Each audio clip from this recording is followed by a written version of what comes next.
Okay, we're back. It's time for a little more Live at the Blue Box. So now we're going to officially start our Who Extravaganza, and it's going to be a little different. Normally what we do on these shows is we do like 3 podcasts, and we'll take a little break in between, and we do game shows, and we do all sorts of stuff, but it's different every time, and we kind of make it up on the fly, as people that have seen it before, Brad, will say it's always off the cuff. Well, tonight we're actually scheduled kind of. We have some special guests with us tonight, and we think we have an order to things. Fair warning, that may change. So we're going to start out with James Wylder. Come on up, James. James comes all the way from Indiana. He had to get a passport, got over here. James writes poetry about Doctor Who. And here's what we're going to do. He's going to do some readings from An Eloquence of Time and Space, his book. And he does have them for sale here. So if you like it, which you will because they're awesome, see him and give him money. So here's the deal. He's going to read a few poems, and then we're going to go into the next segment, and then we're going to do some more, and then he's going to be back and do some poems, and then we're going to do an interview with him and some people, and we'll get to that. So, James, I turn it all over to you. All right. Now comes the real struggle of the night, reading all my poems while also holding a microphone and my book all at the same time.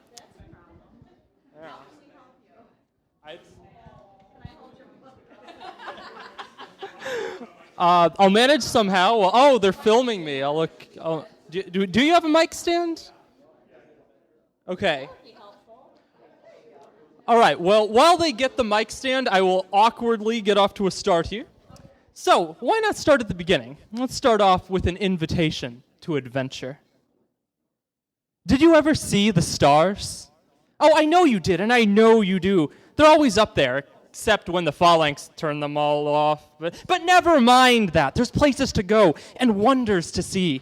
Fields that shimmer like silk in the wind, fires on candlesticks, line tables, waters that lap at your toes and then flee from you scared, and so many skies with so many stars, and you can see those stars on any night if the clouds are clear enough, sitting by yourself, eating crisps, wandering the heavens in your mind. But you know what's better? You can see it all, star by star, football by footfall, running through life like you've always dreamed, but with a hand to hold. You might trip when you're running, and then it comes in handy. But also, it'd be your hand. And I want you to share in that adventure. See those stars, so come on. Are you going to take my hand or not?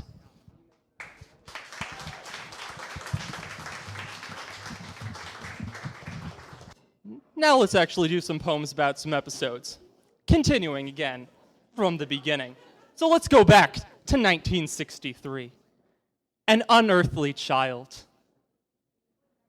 She was so distant, like hands an inch from holding, her gaze on the circumference of molecules and the voodoo of Circe, wrapped up in her palm, only almost in contact, like a fiber selected off a cloth for analysis or witchcraft.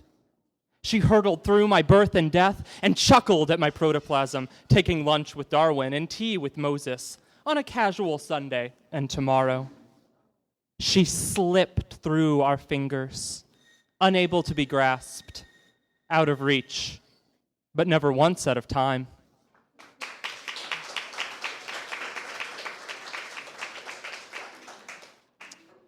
Now we're going to Patrick Troughton. Oh, we got a fan. We've got a fan. And my bookmark fell out. That's great. I'm screwing everything up here. All right. The underwater menace. Atlantis is cracking, lost under the echoes of Plutarch and sonar, spreading its gills as the sea becomes a kraken, waiting to close down its last city to make room for fish hatcheries. There we go. And now we jaunt all the way forward to 2006. Tooth and claw. Running, Down corridors, across fields, backs against walls, death, lasers, monsters, chew on your dialogue like gum, laugh in the face of werewolves, tell that queen you're not amused, and run like the Dickens. After all, you met him. You have more right to say that than most.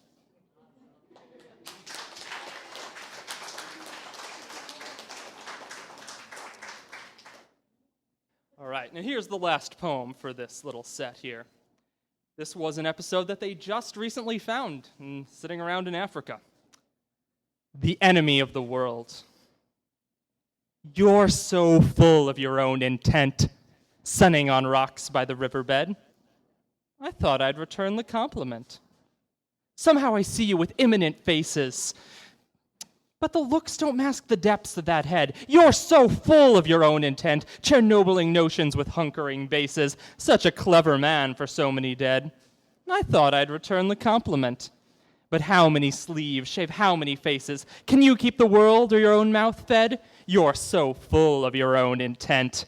The world is far more than a long list of places begging to be led. I thought I'd return the compliment, to have this gift of infinite spaces spiraling out in the stars till Zed. You're so full of your own intent. I thought I'd return the compliment.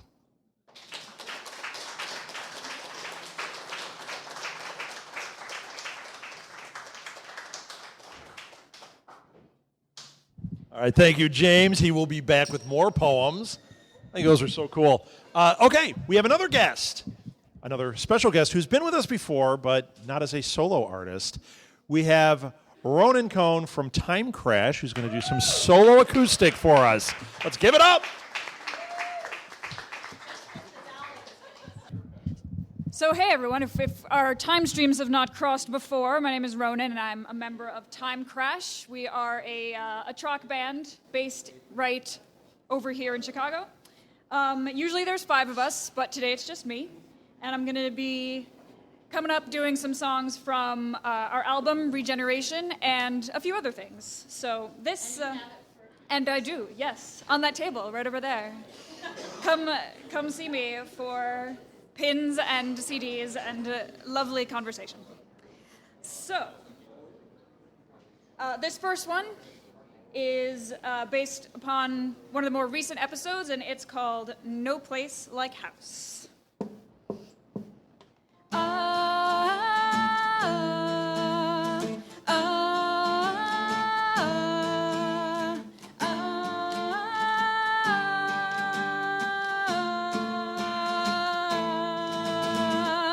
Greetings, Time Lords, travelers of the universe. Here's a beacon that you should attend. One of your kind calling out in great distress. Who would not be quick to save a friend? Just slip right down to the outside of the universe. Tumble on through a rift in time and space. Follow the signal, that's a chap and there's a girl. Be assured you haven't time to waste. And if you find a way to break your way through layers of reality, you just might see a planet glowing warm and friendly green. Welcome, traveler, meet our home, his name is House. Watch your toes and never mind the smell. Leave your ship unsupervised as you explore. Know you're blessed to stand upon his shell. And as you make your way around, you start to realize the truth. The cries for help you heard were only little boxes on a shelf.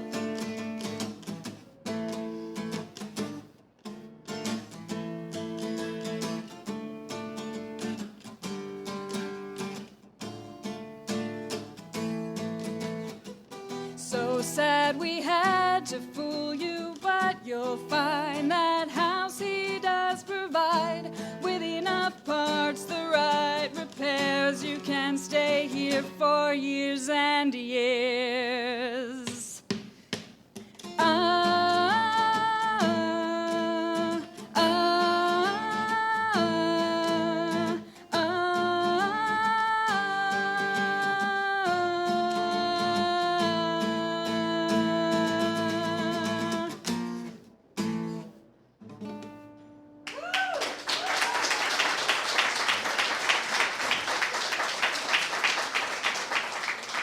Thank you.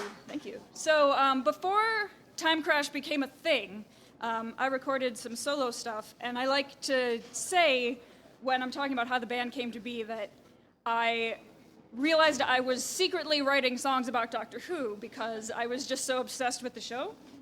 So this is actually one of the songs from my solo album, and it is called Binary System.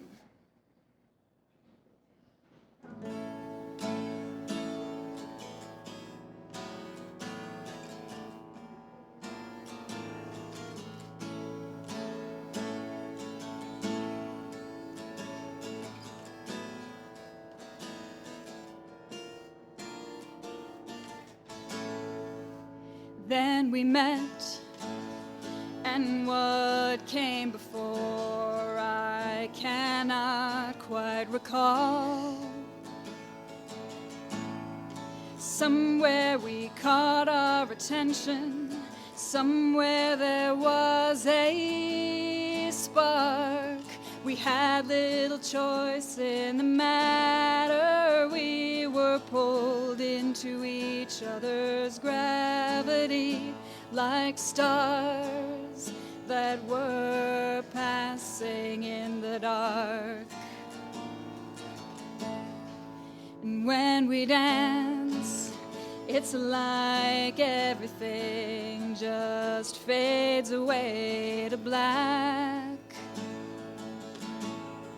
Cool, complete silence is all that surrounds us as we turn. And who's there to say that me and you can't be the one out of every two that keep on dancing while we still can burn?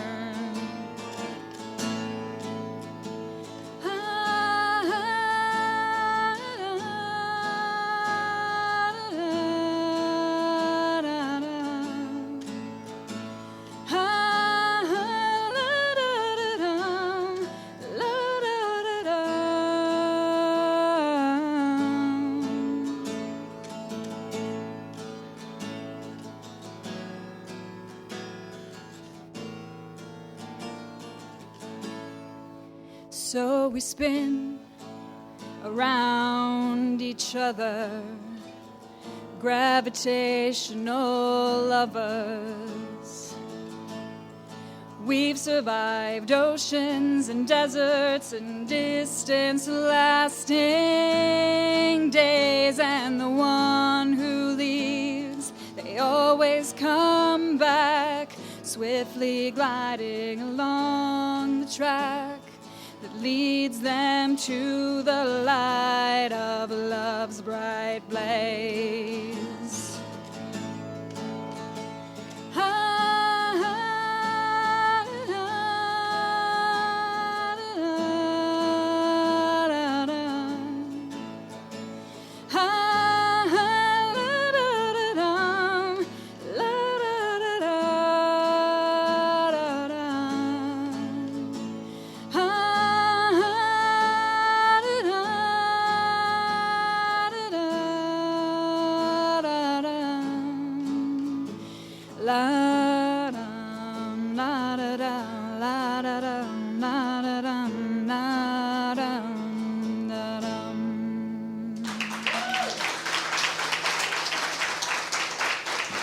Thank you. I'll be back in a little while with more. Thank you very much.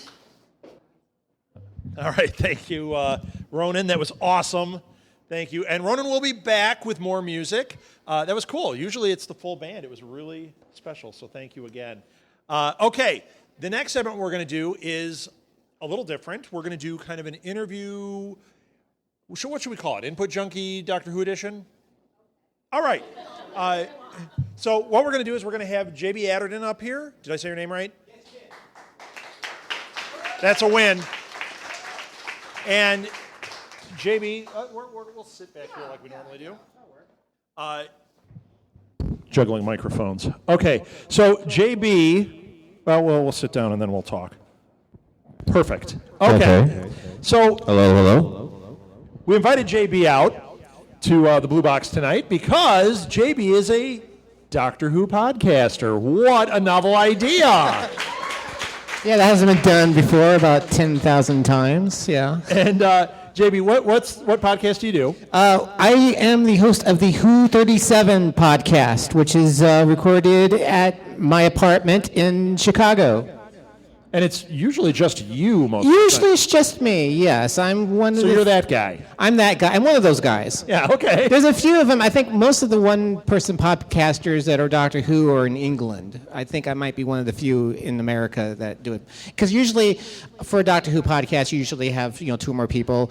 Either they record in person or they get together on Skype and record their own tracks, and then they have 4 tracks of people that they gotta edit and put together and all that. But it's usually just me, but I've had a guest on the show.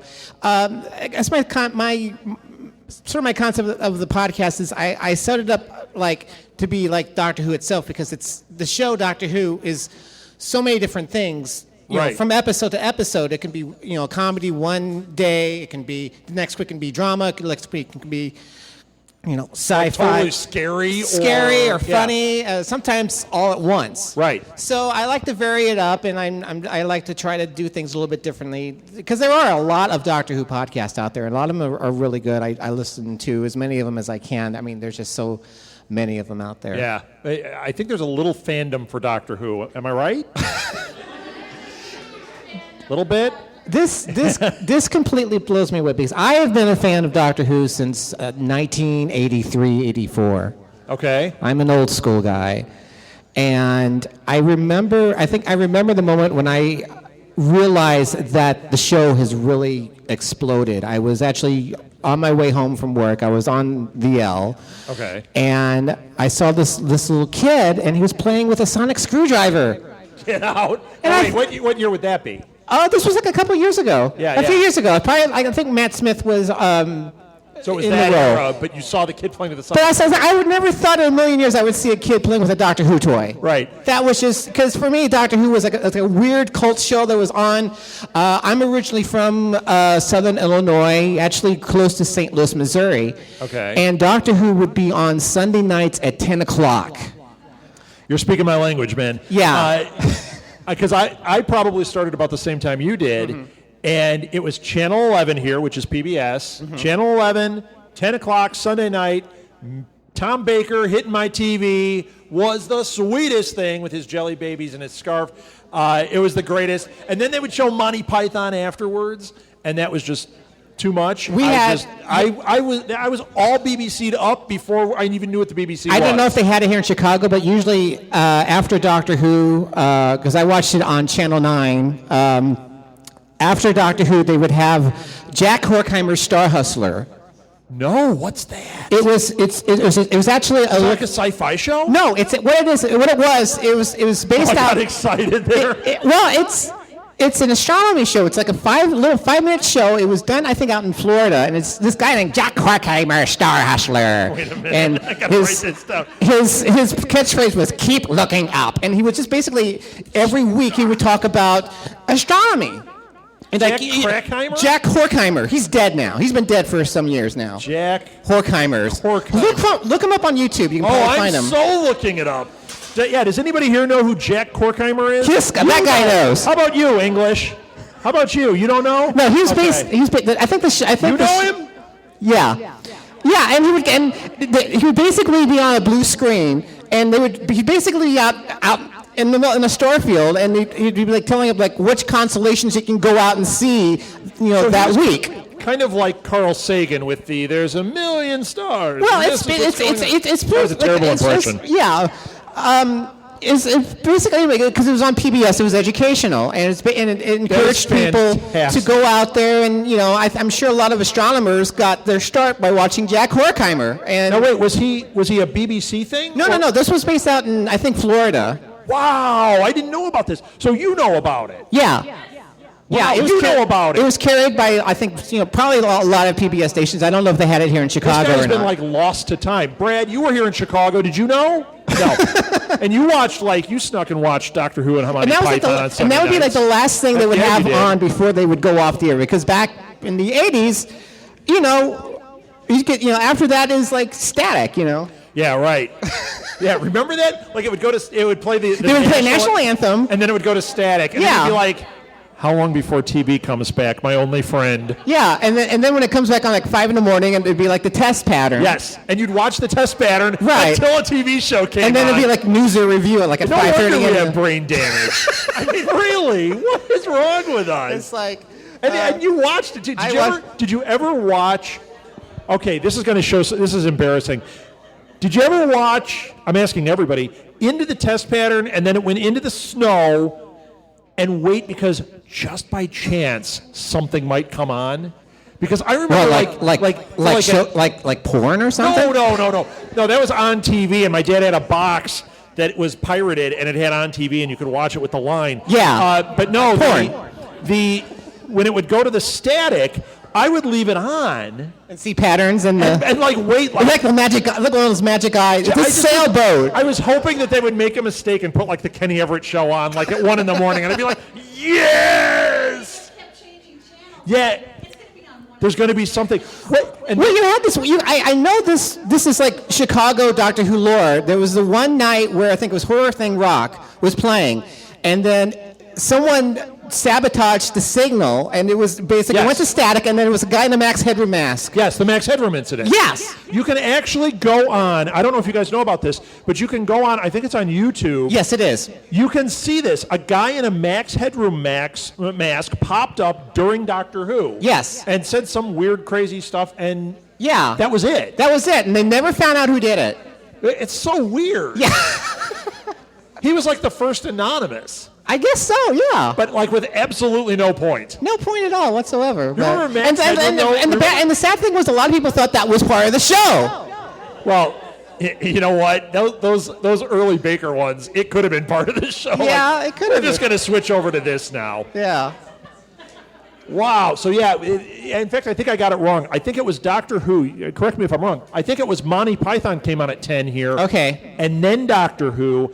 And then a show called... No, that was on... Benny Hill was on Fox, which was 32 at that time. And it was after Benny Hill. The Two Ronnies was on Channel 11. Can you tell I watched a little bit of this stuff? Yeah. Yeah, it was awesome. And that was where I saw Kenny Everett, which was fantastic. Right. And then also, I mean, we also Anyone had... remember Kenny Everett? Yes! English got it. Thank you, John. And the Two Ronnies. See? Yeah, and then like, you know, in like the late 80s, we had Red Dwarf on either before or after Doctor Who. I think they had it on before Doctor Who. Oh, we didn't have it before Doctor Who. Did we have Red Dwarf before Doctor Who? I don't think so. We did in St. Louis. We were deprived. I guess so. And then we used to have Blake 7 on like We were on hometown weeknights. bozo. That's what really mattered. Huh? Blake 7. When are they bringing that to DVD? I want my Blake 7 DVDs. The what? Well, that's what you're led to think, you know. They actually went to Tahiti. It's the original Agents Really of S.H.I.E.L.D. twisted that. But anyway, we're going way off topic here. So Red Dwarf, one quick thing there. Yeah. They're bringing it back. Oh, God. Why? Because they are, and it's going to be awesome, so how dare you? I mean, but Chris Berry is You like could be- 60, and You he's can be bald. You can be Red Dwarf 37. Oh, God. Anyway, You're not up for that. no. It's a one-man podcast. You don't have to worry about getting somebody on. I guess so. Well, no. So let someone else do the Red Dwarf Yes, podcast. yes. But So let's talk Doctor Who. yes. So on your show, I want to know how you do this. Are you mainly like sticking to the current episodes? Do you talk about the whole lore? What's kind of your focus? I 'Cause talk every about show it. has a little. I talk about it all. I mean, when new episodes are on, I do review podcasts. So you do reviews. Yes, I do review. I try to get them out like the week that the episodes come out. So that's 13 weeks. What do you do the rest of the time? Well, this year 14 Christmas special. 14, yeah. And then this year I started off with a countdown. I did a countdown of companions, and there's a lot of debate on who's a companion, who's not a companion. So there was a few people that I did not include because I thought, and we were only on one episode. You have a room full of people. Do you want to take a poll on any of them? Okay. Companion or not companion? Okay, companion or not companion? Martha Jones. Well, yeah. Okay. See, it was a litmus test. Don't turn Okay. on me.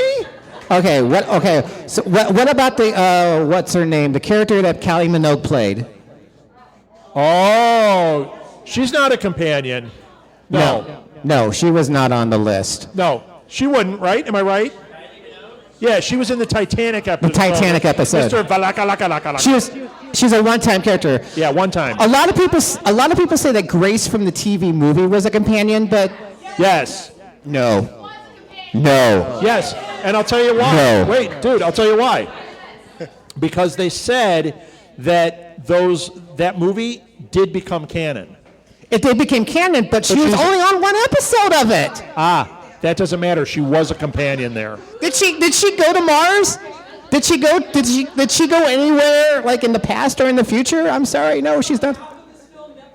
Okay, what about the guy? I'm so bad with names. Bear with me.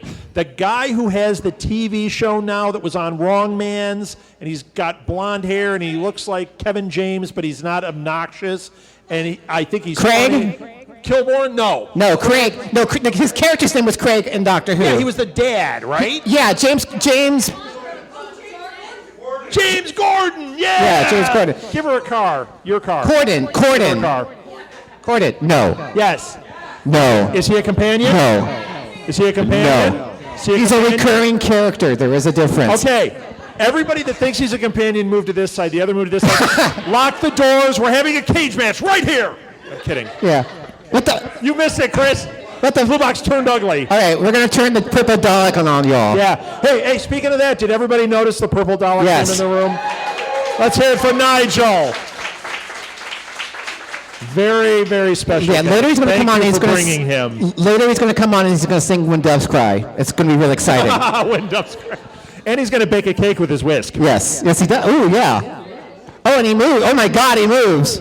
Oh yes.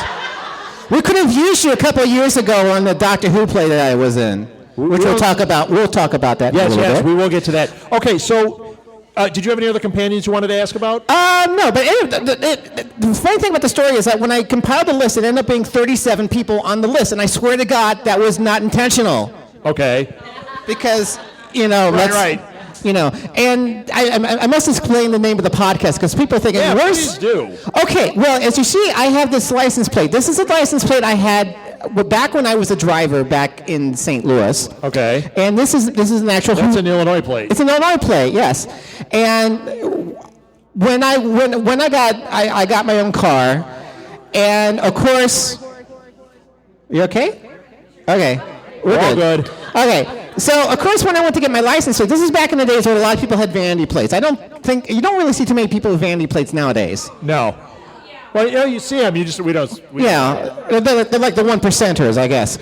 But, not necessarily. But, of course, I went for Who Won, because John Pertwee, his car had Who Won on his plate. It's like, yeah, I'll do that too. I'll be the, And, of course, 36 other people in the state of Illinois had the same idea. So I got this plate, and it's like, oh, okay. Well, all right, we'll just, whatever, Who 37. But it ended up being really fortuitous because two things happened to me when I was 37 years old, and it was in 2005, that are really significant. One, I moved to Chicago.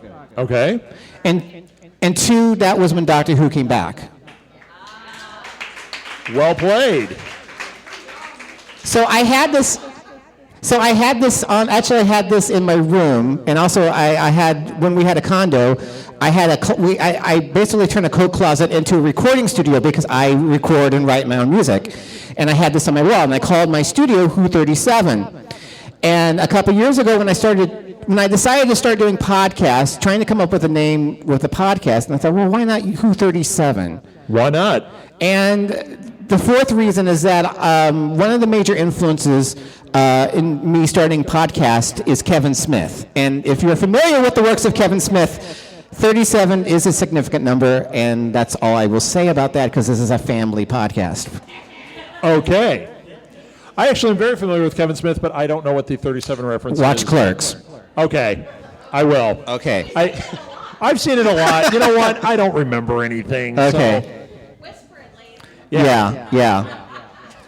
I'll just have to watch it again. Yeah, just watch it again, yes. Yeah, ours is Well, the one that we do as a family is called Cuckoo for Who. Yes. And it was actually named by Molly, who is the youngest host of a podcast on iTunes. And here's the embarrassing thing. Here's how dumb she thinks we are. She named it, and she said, Mom and Dad, that's a Beatles reference. Like, we don't know it's a Beatles reference. I thought it was from the cereal. No, Cuckoo for Who? Cuckoo could you? I thought it was like Cuckoo for Cocoa Puffs. Hey, Molly. I thought you guys had like a bunch of cereal. You were like hopped up on sugar, and it's like, yeah, that'd be excellent. You could have said it to him, and it would be a revelation that it's a Beatles thing. Amazing. So, okay. It's great that she's listened to the Beatles. That's amazing. Oh, great yeah? parroting. Great. You get an A for parroting. Heck yeah. There you go. Yeah. Shall we talk about how she knows about superheroes? And that would be all me. Okay, so I want to move on to something else. Yes. I mean, I want to move on to lots of things. Yeah, we have a lot to talk about. I want to move on and talk about this. Oh, yes. And I want to talk about this. Okay. Okay? Yes. So talk about this. Okay. And then I've got a thing on my toe I want to talk about. Okay, well, we can move on to that. You got to see a different doctor for that one. Wait. Who? Oh, thank you. Thank you. Yep, my brother got that one. He's on first. Yeah. All right. Wait, I would say he's on first, second, third, and fourth. Yeah. I like the fourth. Yeah, okay. The fourth's my favorite. Go ahead. Okay, so anyway, I have these cards here. I am involved in a Doctor Who play. It's actually a sequel to a play that was done 2 years ago by a local theater group in Chicago called the Right Brain Project. And 2 years ago, we did a show called The Timey-Wimey Fantastic Brilliant Extravaganza, open parentheses, Geronimo, close parentheses. Now, has anybody heard of this? You've heard of it, yes. Well, of course. Yes. Ronen, I think you actually auditioned for it. Didn't you audition for it? We were trying to get a time for us to partner with them and play with them. Didn't quite work out. Okay. Yeah, because what happened was that, okay, to explain the show that's coming up, I got to explain to you what happened 2 years ago. Because 2 years ago, it's basically kind of a play within a play, because you go in there and everything is cardboard. The Right Brain Project is like it's what they call storefront theater. It's basically in a loft on the 4th floor. It's a very small theater. I'm super familiar with that. My dad was a jazz musician. Half the shows we did were in somebody's loft. Yeah. And so you go in and there's all this cardboard. There's a cardboard Dalek. There's cardboard adipose all over the wall. And there's this really crappy cardboard TARDIS on the corner. And it's kind of a song. It starts off as sort of a song and dance. We have, a girl comes out, looks like Amy Pond. She does a little dance and the little song. And then we had Clint, who's one of the actors, dressed up as Matt Smith, and he does a little song and dance and dancing and everything. And all of a sudden, you hear the TARDIS materialize, and the crappy TARDIS breaks away, and there's the actual TARDIS. Shut up. Yes. And the Doctor lands in the middle of the show and interrupts the show. That's fantastic. And the premise is that the Doctor is real. Time Lords are real.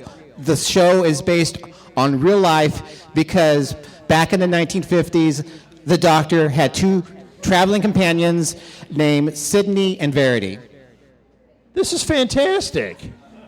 And so... This is fantastic. Doesn't this sound cool? Yeah. So anyway, the premise of this show is that all but one member of the cast won't acknowledge that happened. It's I'm not going to say anything about this. I'm not crazy or whatever. But one of the cast, Clint, who was dressed up as Matt Smith, he insists that it actually happened. So he's gone through therapy. He's been locked away in the funny farm. His girlfriend leaves him. So he figures the only way to deal with this is to do another Doctor Who show. It's just some weird kind of therapy. So okay. So that's the premise, and then of course things go horribly wrong. This sounds awesome. Yes. And so now there's a sequel. This is the sequel. This is set up for the sequel. It's called Who 2. And I can't give away too much about the show. You'll have to come and see it. But But So where is it? it's at the Right Brain Project. It's at 4001 North Ravenswood. For those of you who are local, it's just steps away from the Irving Park Brown Line stop. All right. And it starts, they're actually doing tech rehearsals right now. They're in Tech Week right now. So the show starts next Friday. And who do you play in it? I am doing voices. I'm doing the voice of K9. That is the cherry part, isn't it? That is, I love doing that part. That's awesome. Because on the prior show, I did K9. I also did all the Cybermen voices. Okay. And That's awesome. And I also did a Dalek. And there was a point in the first show where, like, okay, the Dalek was part of the show within the show. And it's like, okay, the Dalek's going to sing. And it's like, well, wait a minute, Daleks don't sing. But we made it work. And it's actually more like a Dalek rap. Okay. And he's going on like, I see if I can remember some of it. Amy Got Back? Did you do Amy Got Back? No, I did not do Baby Got Back. It's like, he just shouted exterminate and he goes. I said Amy Got Back, yes. Amy doesn't have that much back. She's got the legs, but she doesn't have the back. Okay, Rose got back, but it was easier with Amy Got Back. Come on, man. Oh, dear God. So yeah, I'm doing K9 for this show, and K9's really fun to do. He's really easy to do, and thank you for having me here at the Blue Box Cafe. I would like a side of ball bearings and some oil, please. Excellent. That's excellent. Yes, and actually they took the Right Brain Project people. They actually took the K9 prop because we have a K9 prop. He's actually made off of a kit car. Okay. And they took it to C2E2. And Okay. they brought it out, and they couldn't walk. so you could move him around? Yeah, he actually moves. That's he moves cool. very well. And they actually brought him into the Sylvester McCoy panel. Okay. And they actually was brave enough to wheel this thing in front of Sylvester McCoy while he's doing his panel. Yeah. And I think he just like really dismissed it. But, you know, he's like, get this thing away from me kind of thing. You're upstaging me. You know. Maybe he was afraid it was going to pee oil on him. I guess so. I don't know, Sylvester. I mean, it's hard to upstage Sylvester McCoy because he was like all over the. I heard from some people who actually staffed that panel because usually you go to a panel, it's like this: you're on stage, you're talking to a microphone. But I've seen Sylvester McCoy several times at Chicago TARDIS, and he's like Phil Donahue. He'll take the microphone and he'll walk all over through the audience, and you see these event planners. Just, oh my God. freaking out over that, right? You know, this is a security nightmare here, you know. Yeah, one of our people interviewed, now I'm going to forget who they interviewed. Paul McGann and who? Oh, and Sylvester McCoy. Yes. And he did say that they had to have, preset questions and everything. And of course, he went off for one of the questions. Yeah. And he said there was the panicked faces, but those guys were just like, they just went off about anything then. Yeah. It was like, oh, good, we don't have to answer these questions anymore. Let's do something else. They were really cool. And this year he got to do more. I don't know who, but he got a picture from Comic Palooza with 5 doctors. Wow. Yeah, he's sitting there, and they're, all at once, sitting. He's sitting in the middle, and they're all around him. Amazing. Oh, I bet. No. That or he knew a lot of Photoshop. Yeah. Or he spent probably like $200 to get that. But he photo. does the panels, and he's on the Who circuit there. So I have Okay. a feeling they did that as a promotional piece. Well, that's cool. So in other words, hire me for panels that do promotional pieces. That'd be awesome. There you go. There you go. No one's knocking on our door. Yeah, I got know. a picture with K9 Jr. over There here. you go. I've actually got to do one celebrity interview a couple years ago at Chicago TARDIS. I got to interview Dick Mills, who was the sound guy from the classic series. He helped create the TARDIS sound effect. Oh my gosh, that's awesome. He also helped Delia Derbyshire compose the Doctor Who theme. They actually, what they did is it's all electronic sounds, and they just recorded just one sound after another, and they had like miles of audio tape that they spliced together in like 3 or 4 tracks, and they hit one button, and it just went. And Yeah, and that's how they created it. And it took him I think they said 2 weeks, and that you can probably do that like in a half an hour now right. on your MacBook. Yeah, actually, William just did it on his Mac right now Yeah. while we were talking. So yeah, Yeah. it takes nothing. and he's not even listening. We can all make fun of him right now. His brother's like, yes, let's do it. Okay. So, okay, so not to just go into pimping mode here, but I want to talk about another thing. Yes. Because I think it's really cool. Your girlfriend makes jewelry. Yes, she has makes an Etsy chainmail. shop. Yes, my girlfriend is cool. out in the back. Up, wave hi, darling. And I had asked if she could bring some tonight because it's really cool. I saw it when we were down at a convention that nobody wants to talk about, apparently. Oh, I did a lot You of did a lot talking of about talking about it, yes. But I saw it. It was really cool. And you do other things other than Doctor Who, but the Doctor Who stuff's really cool. Yeah, this is actually my TARDIS key. I had this TARDIS key for many years. This was actually ordered from 800 Trekker. I don't know if anyone remembers 800 Trekker. There was it was a sci-fi catalog. No. Yeah, this was like back in the 90s. This was like during the wilderness years. Okay, right. And yeah, I wasn't allowed to know at that point. And there was actually, they actually had their own Doctor Who fan club of America, and this was right around the time when Paul McGann's movie was about to come out. Oh, and it's like, this is going to be really yeah. good. This is going to be really good, and it came out, and it wasn't. It wasn't that good. And then he was good, but he was good. He was movie. brilliant. You know, if you listen to him on the audios, he's amazing. He's amazing. So I got this from here, and then a couple years ago, my girlfriend made the chain. She's a chain mailer. She's been doing it for many years, and it's silver and TARDIS blue. And she does a lot of things. She started out as doing like a lot of like gothy sort of stuff. Her shop name is Do Batsy Cats, and it's actually from a line from Alice in Wonderland.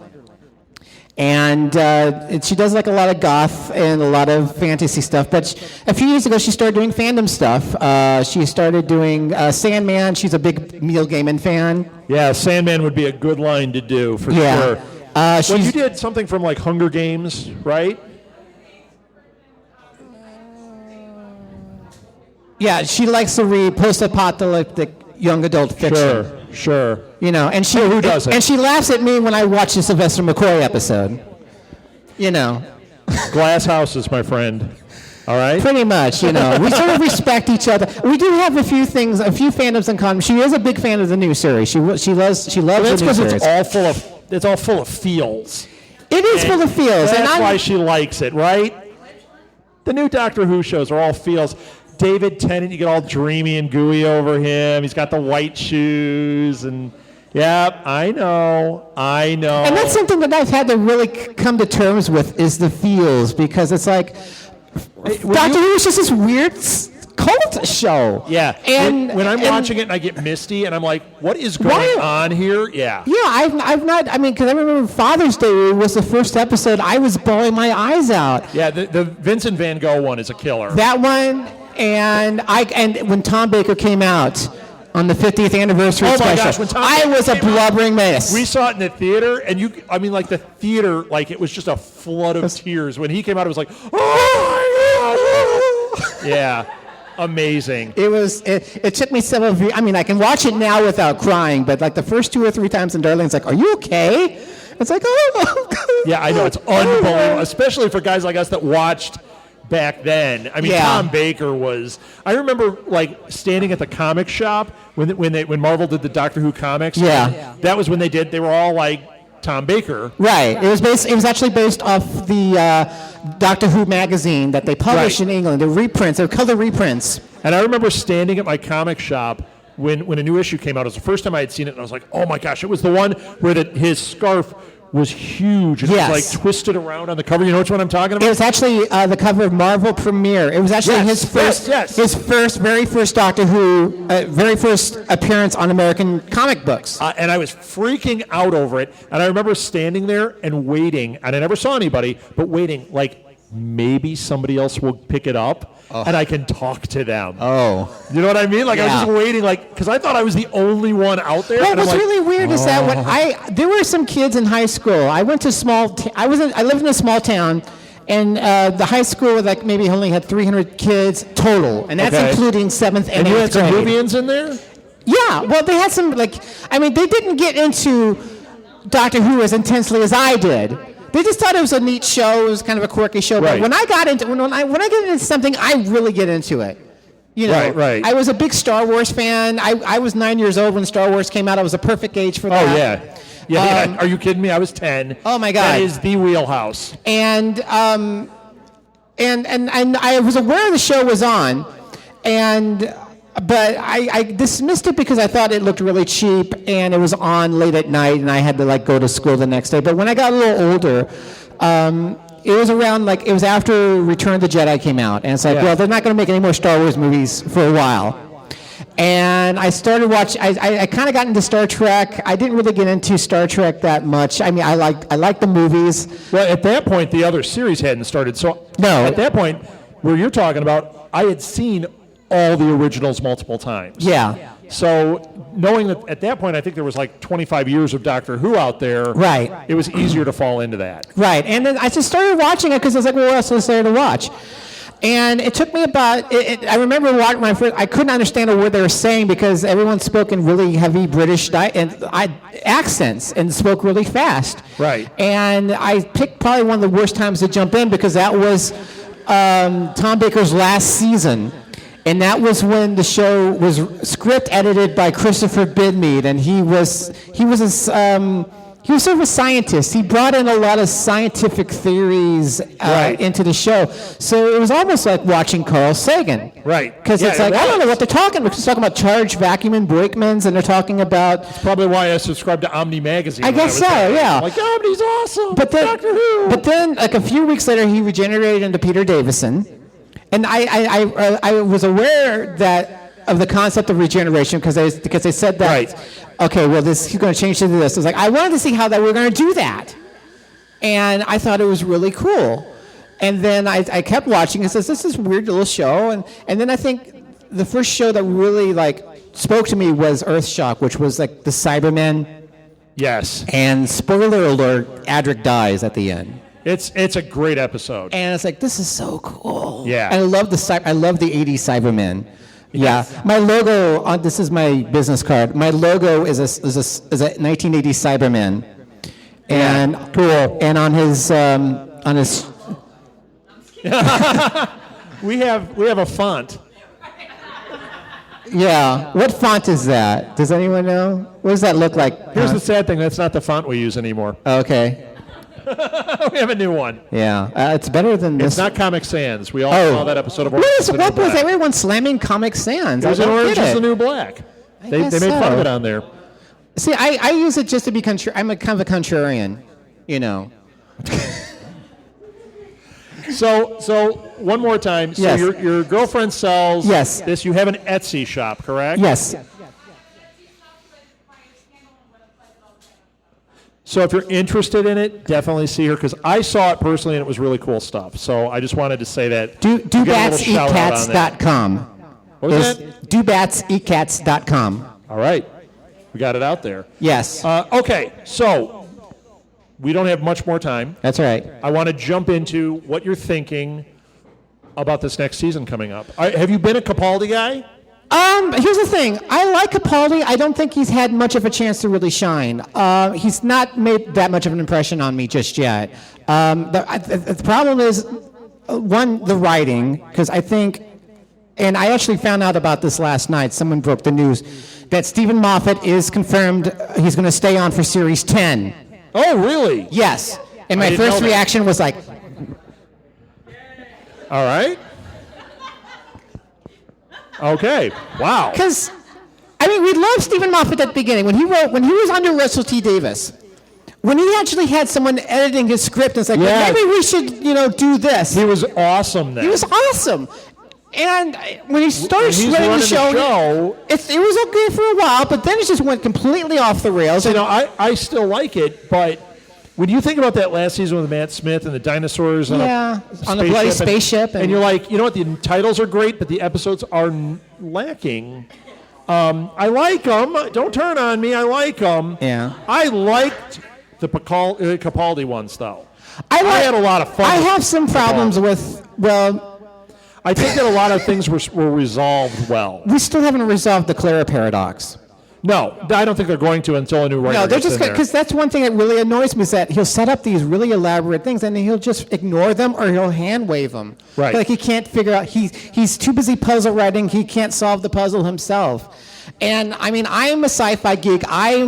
He needs Vince Gilligan to get in there and help him write this. Yeah. See what I'm talking about? Yeah, and he needs. That'd be amazing, wouldn't it? He needs another pair of eyes to really. And I think the show's all about change, and Moffat will be there.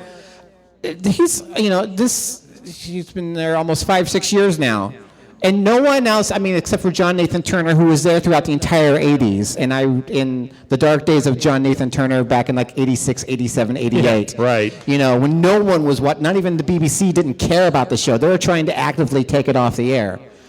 And I mean, I don't think they're in danger of being that. I mean, they said that. Oh, certainly not. I mean, it's a global phenomenon at this point. It is a global phenomenon, but it's just like it could be so much better. It could be so much. Do we need to have a support group for you?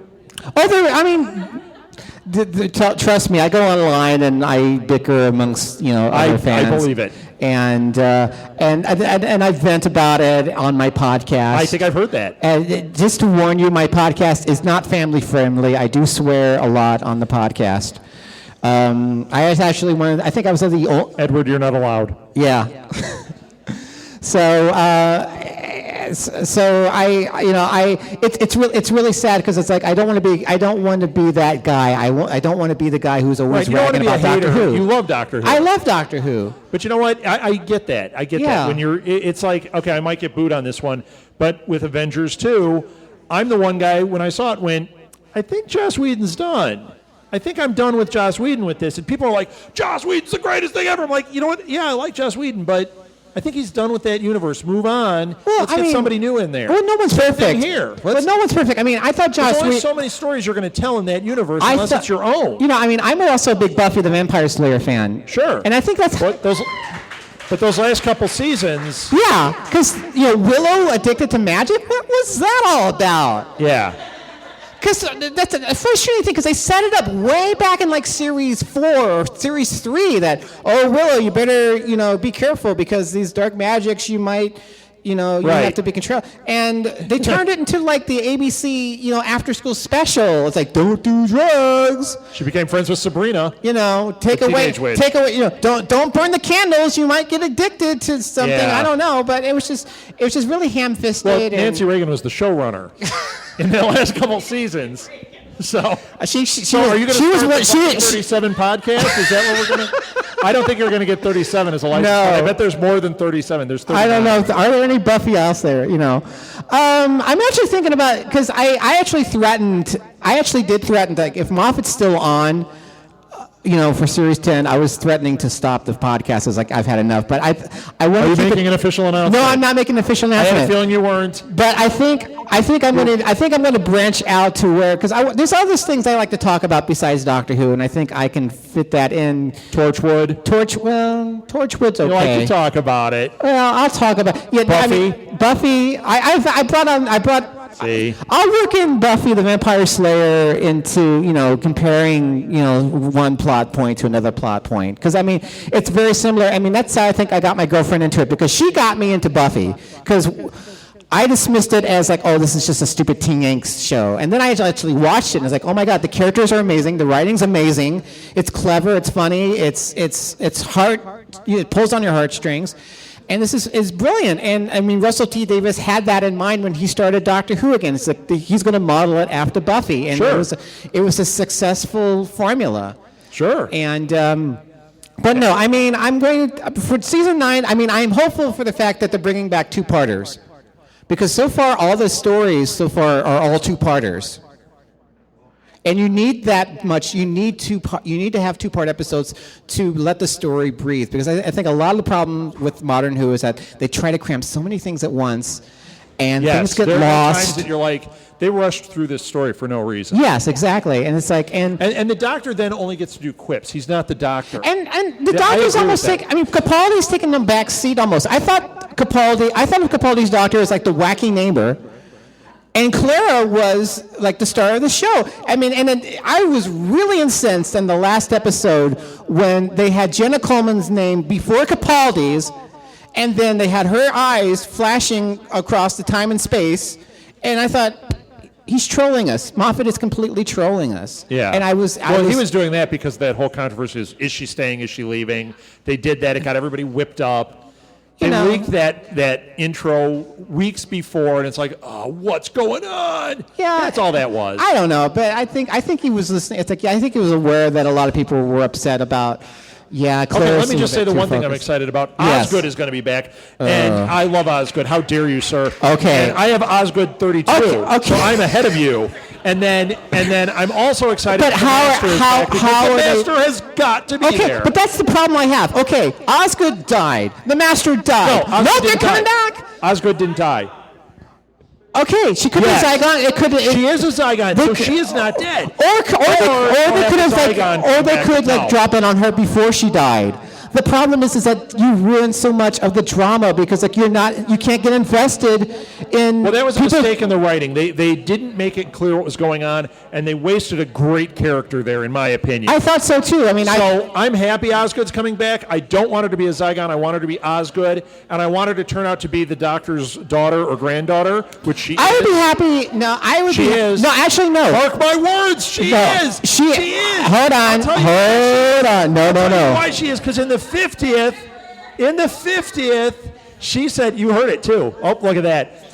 She said that the Zygon said, the other one is the pretty one or something like that. He was referring to David Tennant's wife, the blonde, that's the pretty Doctor's daughter, and Osgood is the other one, and that's why she has all the Doctor Who scarf and paraphernalia. I'm going to need a flow chart for that. Yep. See, it makes perfect sense. But actually, Osgood is actually... BFF. We have a TARDIS chain. I just cut it in half. One side says B, the other says FF. So the truth is that Osgood is actually the daughter or the granddaughter of another unit character named Osgood in the episode of The Demons. If you remember the episode where they're stuck, the Brigadier and unit are trying to get into the village, and they can't because it's surrounded by a force shield. And the Doctor's talking to them via the radio, and they're making this. They're making this contraption to try to get through. And this unit soldier, who's like the scientific guy, he's the nerdy guy with the glasses, name is Osgood. Right. So that's his daughter. That makes sense. But when the Zygon said the pretty one, that's what he was referring to. I win. Okay. So, I think we're done. This was awesome. This is great, yes. I'm so glad you came out. Let's hear it for JB. I want to thank the Blue Box Cafe. You have a really nice. I have to say, the Blue Box Cafe. This is incredible. This is another. I'll have to come back. You do. Yeah. It's awesome here. I'm going to describe this. This place on my next podcast and tell everyone who can. Come and do this. Did you try the sriracha mayo? I'm sorry? Did you try the sriracha mayo? I did not. The sriracha mayo is amazing. Okay. Yes. And as soon as you like it, you'll know the truth, and that Osgood is the Doctor's daughter. I win again. 2 for me. Bam. Okay. So. All right. That's it. Thank you again, Thank JB. you very much for having me. And thank you, Blue Box. You're awesome. Who37.com. Yes, Find me on Who37.com. Facebook at Who37 and Twitter at the Who37 Podcast, and come and listen and you're enjoy. on iTunes? I'm on iTunes. I'm not on Stitcher. I'm on Player FM. I'm also on the Doctor Who Podcast Alliance, which you should get your podcast on. I didn't know about it. It's Doctor Who Podcast Alliance. It's all one word. And Doctor spelled out DOCTOR. Alliance.com. Yes. All right, we'll get on there. We've got 2 shows, so. Yes, we do. All right. Thank you for having me. You're leaving me hanging. Yes. All right, thanks. I get to go back on a train to Chicago now. Yeah, and he has cards. They have business cards. If you want to talk to him, check them out. All right, give us a couple minutes. We're going to reset, and we'll come back with the next segment.